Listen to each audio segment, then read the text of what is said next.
Olá, quinto ano! Hoje nós vamos ter uma aula de ciências. Nessa aula de ciências, nós vamos entrar no nosso quarto capítulo. Ao abrir o quarto capítulo, vamos nos deparar com essa imagem aqui, ó. Banho de sol. Bom, ao olharmos essa imagem, nós reparamos várias crianças ali expostas ao sol. E o que nós precisamos levar para a praia? Filtro solar, boné e beber muita água.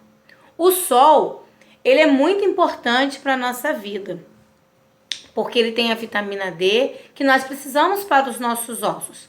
Mas o sol, ele tem uma radiação no qual ele é prejudicial.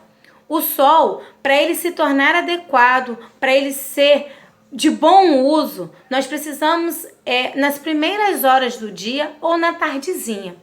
Os especialistas, eles recomendam que nós tomamos esse sol para isso, para adquirir essa vitamina D que vem do sol até 10 horas da manhã, que é o comecinho da manhã, e depois das 16 horas, porque é onde a radiação ela tem menos frequência, é onde o raio solar ele tem uma potência de saúde. Então que nós possamos, durante na praia, não esquecer do nosso boné e do nosso filtro solar e beber bastante água. E nós vamos ver que o sol, ele é uma fonte de calor natural, né? E outra coisa que nós durante esse capítulo nós vamos ver, ao se deparar com uma história de um zoológico, nós também vamos ver a importância do cobertor, porque quando nós estamos com frio, precisamos de alimento, precisamos de coisa que nos aquece. E o cobertor, ele atua nesse isolamento térmico, evita com que o calor do nosso corpo se perca no ambiente em dias de frio, né? E quando nós estamos com frio, nós queremos comer coisas quentes, alimentos que deixam a gente com calor, que tira esse frio. E um dos alimentos que nos aquece é o mingau, é uma sopa. Já percebeu que quando está muito frio, a gente tenta comer um alimento que nos esquenta? Então, por isso, ainda falando sobre fonte de calor, nós vamos ver que essa fonte de calor ela pode ser natural ou artificial. As algas, aquelas algas que tem no mar, elas utilizam da energia do sol para fornecer a fotossíntese, que fornece o nosso oxigênio para a nossa respiração. Então, por isso que a tia já tinha falado que o sol, ele é muito importante. Ele é importante para a formação dos nossos ossos e por causa da vitamina D que ele transmite, né? E essas fontes de calor, nós podemos encontrar natural. É o sol, a estrela, apesar dela ser fonte luminosa, ela também transforma calor como o sol, e os vulcões. Fontes artificiais de calor, nós temos a energia elétrica, o atrito e a combustão, que eu vou explicar sobre cada um desses. Sobre essas fontes de calor, nós já falamos um pouquinho sobre a energia elétrica. Nós vimos lá no capítulo 2º e nós vimos no nosso trabalho sobre que nós falamos um pouquinho sobre as usinas hidrelétricas. Nós falamos no capítulo 2º.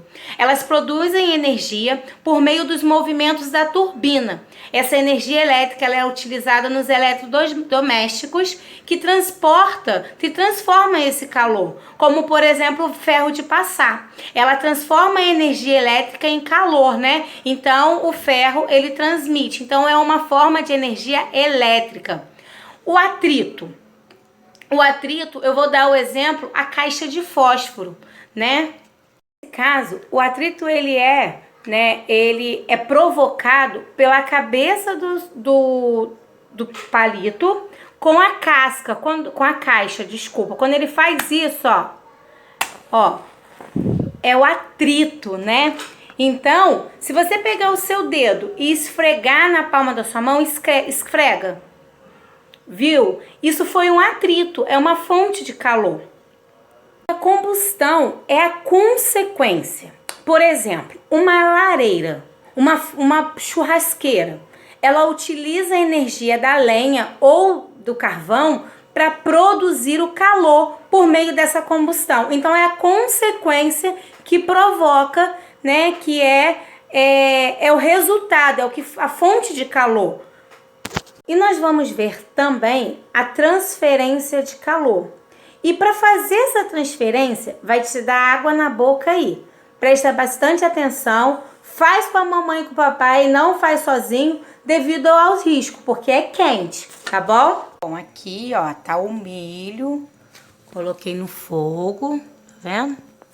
E agora vamos esperar o resultado. Começou a estourar, ó.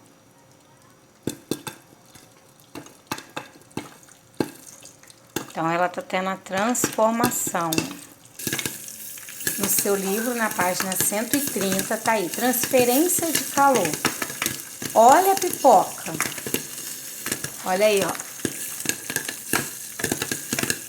Tá vendo? Aí tá assim, você já pensou como um grão de pipoca se torna uma pipoca? Sabe por que eles estouram? Ó.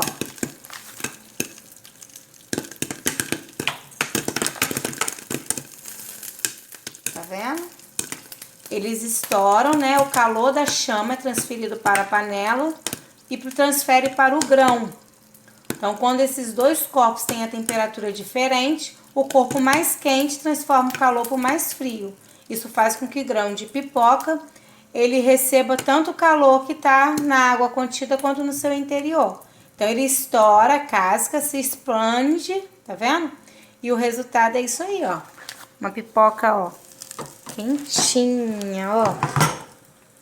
Outra transferência, um exemplo de transferência de calor, é se eu colocar, por exemplo, esse garfo aqui frio e eu colocar ele numa água quente, ele vai se aquecer.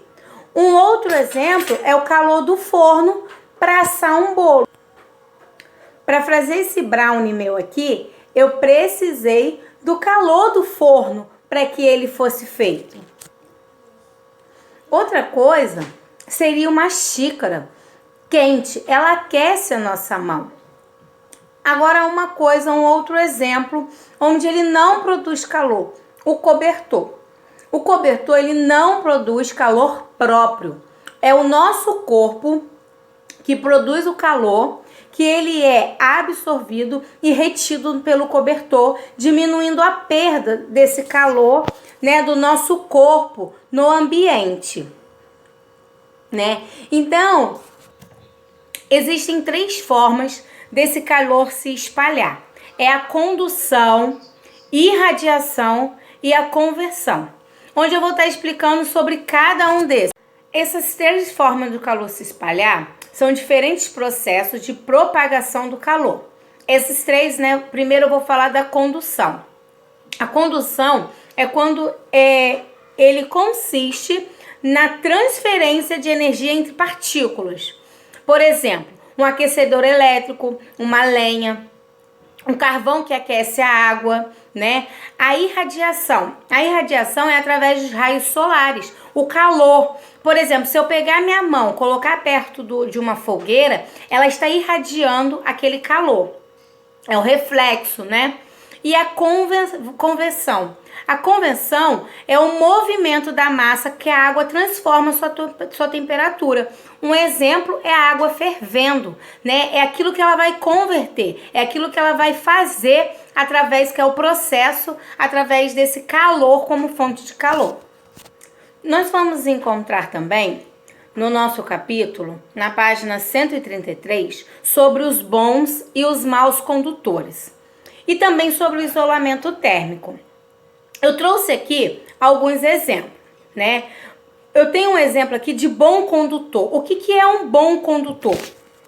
O bom condutor é o que transfere melhor o calor, né? Ele transfere melhor do que os outros. Eu trouxe 2 exemplos. Esse garfo aqui, que eu já havia mostrado, ele é um bom condutor. Porque se eu colocar ele, se eu utilizar ele para mexer a minha comida, ele vai reter todo o calor e ele vai se esquentar onde eu não vou aguentar. Um outro exemplo é essa panela. Ela tem tá vendo? A alça dela é com o mesmo material, então ela é um bom condutor, porque ela vai esquentar aqui. O calor dela, quando eu colocar no fogo, ela transfere para cá. No qual, às vezes, para mim utilizar ela, eu preciso pegar com um pano de prato para me auxiliar um pouco. Agora, o mau condutor é o que demora a ganhar ou perder calor. Por exemplo, essa colher aqui, ela é um mau condutor, porque aqui ela tem um plástico, então ela demora um pouco mais a esquentar. Essa panela aqui, ela é um mau condutor. Por quê? Porque ela demora a ganhar calor, ela demora a esquentar, porque aqui ela é de plástico. E nós também vamos ver o isolamento térmico. Nós podemos dar o exemplo de um isopor. Quando nós vamos na praia e queremos que a nossa água, o nosso refrigerante, o nosso suco, ele fica bem geladinho, nós usamos ali o isopor com o gelo para que ele mantenha a temperatura que é gelada. E o isopor ele retém. Então, se eu colocar as coisas gelado, ele vai conservar o gelado. Agora, se eu pegar o meu isopor e colocar uma comida quentinha, ele vai reter, vai ficar quentinho. Por quê? Porque o isopor, ele é um isolamento térmico. Um outro exemplo que nós temos de isolamento térmico é a telha, que nós vamos ver que ela é usada para isolar a temperatura das nossas casas. Eu gostaria agora que a gente junto, vocês abrissem comigo na página 135. Na página 135 nós temos uma imagem. Depois que vocês fizerem a número 1, vocês vão dar pausa, fazer a número 1 e vão retornar nesse vídeo para a gente fazer a número 2 juntos, ok? Bom, vamos lá. Tá vendo essa imagem? Existem as formas de propagação do calor. Aqui, né, as condições. O rapaz está mexendo com uma colher de pau. A colher de pau ela é de madeira, então ela demora um pouco. A colher ela é condução. Por quê? Porque o calor é transferido da panela para a colher de madeira. Então é a condução. Aí enquanto as crianças estão ali, recebem o calor da fogueira por meio da irradiação. Então, eles estão recebendo, ficando quentinho, porque está irradiando o calor da fogueira. Dentro da panela está acontecendo a conversão. Por quê? Porque a água está fervendo da forma-se de um líquido. Então, a panela ela propaga o calor por conversão. Então, é o exemplo que nós vamos usar, que é a água fervendo, tá? Esse nós vamos fazer junto, tá bom? Então, aqui depois que vocês assistirem esse vídeo, fazerem todos os deveres, vocês vão fazer uma pipoca e tirar foto pra tia, vocês comendo pipoca bem gostoso. Porque eu já estou comendo a minha, tá bom? Uma boa aula, um bom final de semana e segunda-feira nós estamos de volta. Come essa pipoca aí.